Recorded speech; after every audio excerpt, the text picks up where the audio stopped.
अरुण जोशी जी को बुलाऊंगी। जो निष्पक्ष पत्रकार हैं, जो सच्चे पत्रकार हैं।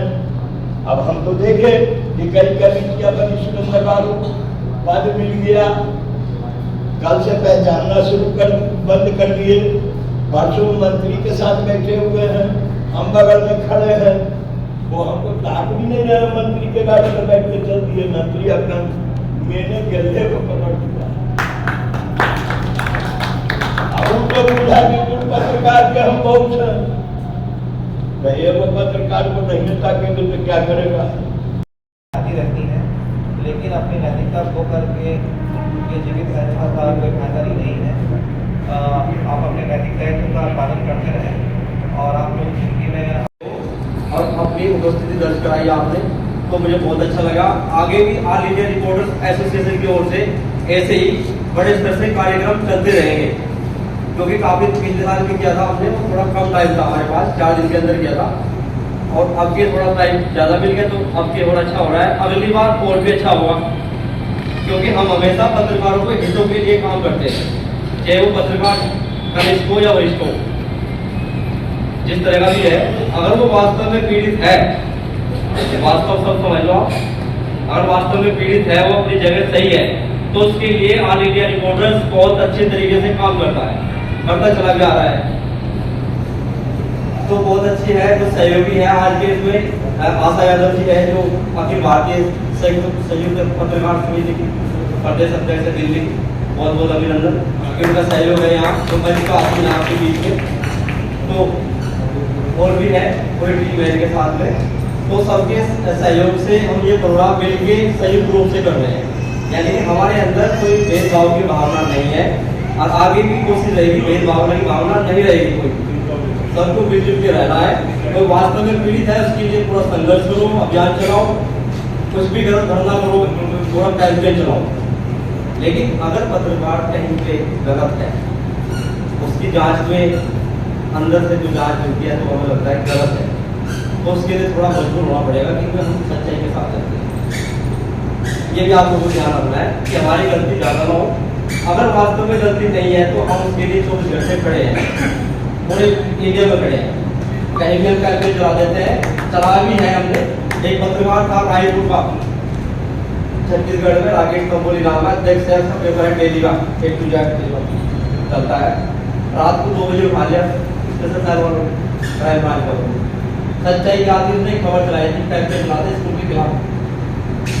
स्कूल में जो बालिका होते हैं हॉस्टल, उसमें जो लड़की जाती थी अधिकारी को वीडियोग्राफी करके वो राजी हो, तो उसके पीछे पड़ गया अधिकारी को, तो रात को 2 बजे उठा। 5 साल पहले की बात बता रहा हूँ, उस टाइम पे व्हाट्सएप चला था, हम भी शौकीन थे व्हाट्सएप चलाने के, तो हमने भी हम कहा दिन का मैसेज आ रहा था 2 बजे, तो आप वीडियो में बताइएगा क्या होगा क्या नहीं। देखा उसकी वाइफ से एक मैसेज आ रहा, यदि मेरे पति कुछ लोग उठा के ले गए, अभी ये तो सच्चाई सामने।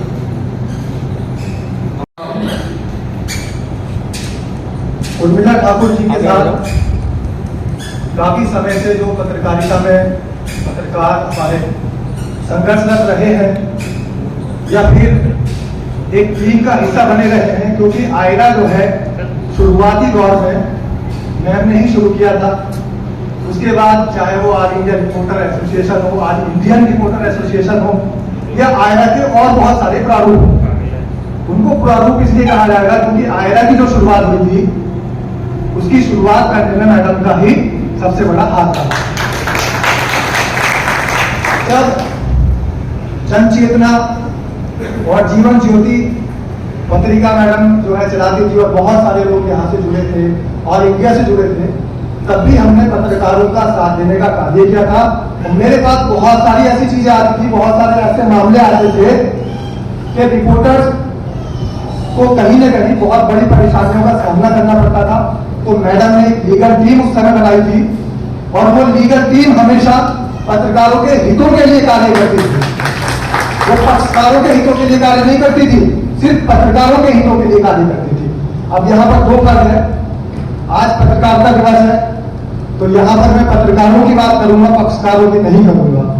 पक्षकार बहुत हैं, और जन लाइन मैंने लिखी थी 2007 में, जब उर्मिला ठाकुर जी लेके चली थी अपने एसोसिएशन को, कि आंधियां गम की चली तो समझ जाऊंगा, मैं साहिल हूं समंदर में उतर जाऊंगा, और मुझको सूली चढ़ाने की जरूरत क्या है, मेरे हाथ से कलम छीन दो मैं खुद ही मर जाऊंगा। तो आज के दौर में जो ये पीठ पत्रकारिता का दौर है, यहाँ पर हमें अपनी शाख बचानी भारी पड़ रही है, पत्रकारों को अपनी आइडेंटिफिकेशन बतानी पड़ रही है। तो ये बड़ा हमारे लिए एक चुनौतीपूर्ण समय है, पीठ पत्रकारिता का जो समय है। तो इसके लिए भी 2 लाइनें कहता हूं कि जब बेच दिया तुमने कलम तो दिन को भी अंधेरी रात लिखो, जब बेच दिया तुमने कलम तो दिन को भी अंधेरी रात लिखो, अब ना तो उसी के इशारों पर हर एक उसी की बात लिखो। जब बेच दिया तुमने कलम तो दिन को भी अंधेरी रात लिखो, अब ना तो उसी के इशारों पर हर एक आती रहती है, लेकिन अपनी नैतिकता खो करके ये जीवित रहने का कोई फायदा ही नहीं है। आप अपने नैतिक दायित्व का पालन करते रहें और आप लोग जिंदगी में वो 10 लोगों में खड़ा है, 10,000 लोगों में खड़ा है, वो अकेला पत्रकार खड़ा है। क्योंकि इतने बड़े बड़े प्रोग्राम होते हैं, इतने बड़े बड़े इवेंट किए जाते हैं, तो उसको एक पत्रकार ही आगे पहुंचाता है। उसकी जो प्रोग्राम को सक्सेस करने में एक पत्रकार का बहुत बड़ा हाथ होता है। जैसे कि अभी उससे पहले भाई साहब जिक्र कर रहे थे, पार्षद भ्रष्ट है, ये नाली ठीक नहीं है, यहाँ लाइट ठीक नहीं है, यहाँ पानी की व्यवस्था नहीं है, या स्वास्थ्य संबंधी सेवाएं नहीं हो रही है, उसको कोई भी जनप्रतिनिधि धक्के मार के बाहर निकालने का हक रखता है। क्यों? ऐसा क्यों? उसको भी वही हक मिलना चाहिए। तो इसके लिए सबसे पहले हम संगठित हो। उसके बाद में मैं बात करती हूँ हमारे अधिकारों की। क्यों नहीं हमें लाइसेंस गन का मिल जाता है? क्यों नहीं हमें सारी सुविधाएं जो है बच्चों को स्कूल में घर जाकर किसी को दवाई खाना जितनी जरूरत की चीजें ठीक होती हैं, तो प्लीज आप उनका तालियों से स्वागत कीजिए।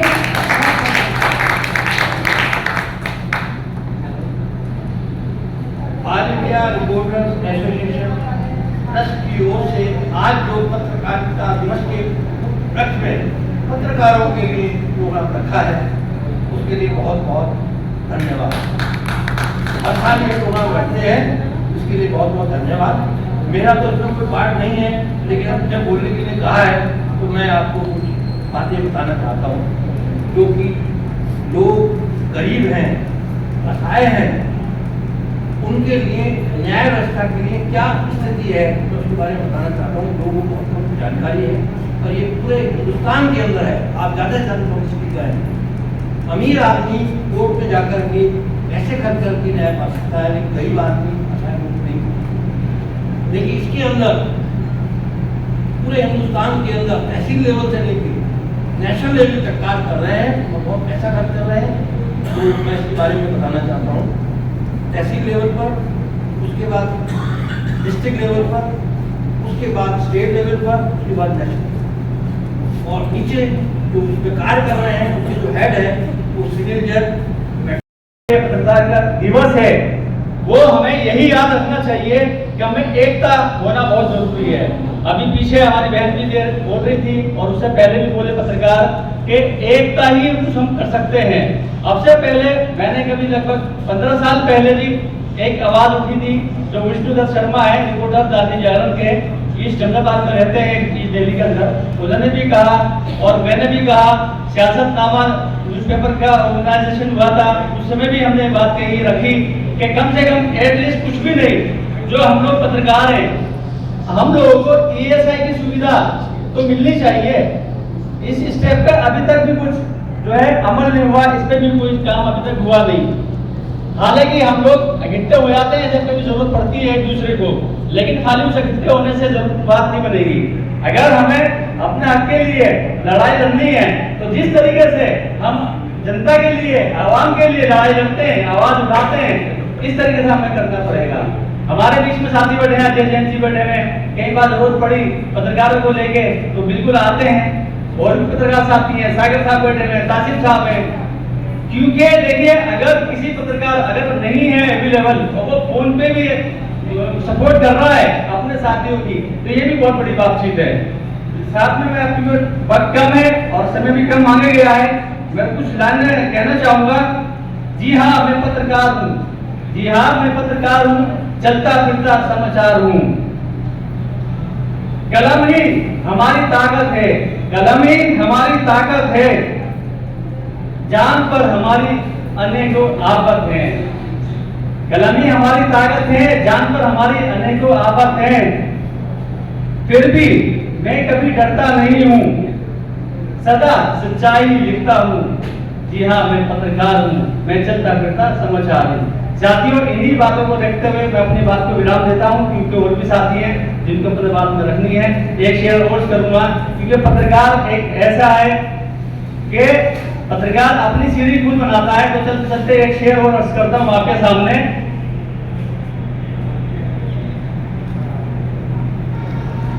छत पर उनको जाना है, छत पर उनको, छत उन्हें मुबारक जिन्हें छत पर जाना है, मंजिल उन्हें मुबारक जिन्हों छत तक जाना है। हमारी मंजिल तो आसमां है, हमें अपना रास्ता खुद बनाना है। बहुत शुक्रिया बोलने के लिए, यहाँ बुलाने के लिए। कि जिस तरह से चटाई पर बैठा हुआ एक बाबा हुआ करता है, वो दूसरों को राजा बना दिया करता है, वो दूसरों को ऑफिसर बना दिया करता है, लेकिन वो बेचारा खुद पानी का कूजा मिट्टी के प्याले में बैठा हुआ और एक चटाई पर बैठा हुआ सिर्फ दुआ देता रहता है। हम इस बात को सोचकर अपना दिल खुश कर लेते हैं कि ये हमने बनाया, लेकिन आज हमें यह सोचना पड़ेगा, आज के दिन हमें यह सोचना पड़ेगा कि हमारे साथ हमारी जान की जो परवाह नहीं की जाती है, हमारी जान जो खतरे में रहती है, हमारी जो रेगुलर इनकम नहीं होती है, हमारे भी बच्चे होते हैं, हमारी भी बीवी होती हैं, हमारे भी खानदान होते हैं, हमारे बच्चों को भी पढ़ने के लिए चाहिए। तो इसलिए हमें उसकी आवाज को उठाना पड़ेगा, और ये वो मंच है कि अगर हम एक हो जाएं तो मैं ये समझता हूं कि यही नहीं बल्कि दुनिया की सरकारें हिल जाएंगी अगर आप एक हो जाएंगे। तो हमें मांग करनी होगी अपने लिए कि हमने बहुत लड़ाई लड़ी। मैं ज्यादा वक्त नहीं लूंगा क्योंकि बहुत लंबी लिस्ट है, मैडम खड़ी हो गई हैं, कि बस मैं अपनी बात को सिर्फ अपने बारे में तो मैं सिर्फ इतना बताना चाहता हूँ कि मैंने MA BEd किया है, PhD किया है, रिसर्च की है और एडवोकेट भी हूँ। ये और उसके बाद बदकिस्मती ये है कि मैं फूल खाता हूँ और सड़कों के साथ चलता हूँ और कंधे से कंधा मिलाकर पत्रकारों के साथ चलता हूँ और हक की आवाज़ को बुलंद करता हूँ। अपनी बात मैं क्या हूँ 2 लफ्ज़ों में आपके सामने बयान कर देता हूँ, क्योंकि मैं बदकिस्मती से शायर भी हूँ, तो वो मैं आपके सामने अर्ज कर देता हूँ। पसंद आए तो आप जो है वो तालियों से उस शेर का स्वागत कर दीजिएगा कि तूफान आए और मेरे सर से चले गए, तूफान आए और मेरे सर से चले गए, भूकंप आए और पैरों तले से गुजर गए। मुझको यकीन था वक्त उसकी जात पर, बिगड़े हुए जो वक्त थे वो हंसकर गुजर गए, बिगड़े हुए जो वक्त थे वो हंसकर गुजर गए। और आखिरी शेर के साथ आपसे इजाजत चाहूंगा कि अपने लिए लिखा था मैंने कि जिंदगी मुझको इतनी मोहलत दे, जिंदगी जिंदगी जिंदगी मुझको इतनी मोहलत दे, मुझको कितने हिसाब देने हैं। जिंदगी जिंदगी मुझको इतनी मोहलत दे, मुझको कितने हिसाब देने हैं। दोस्तों के हैं कर्ज निपटाने, दुश्मनों को जवाब देने। इसी के साथ साथ मैं आप सब लोगों से आगे चाहूंगा। जय हिंद, जय भारत। रहती है, लेकिन अपनी नैतिकता खो करके ये जीवित रहने का कोई फायदा ही नहीं है। आप अपने नैतिक दायित्व का पालन करते रहें और आप लोग जिंदगी में शुभकामनाओं के साथ मैं अपनी वाणी को विराम देना चाहूँगा। धन्यवाद, जय हिंद।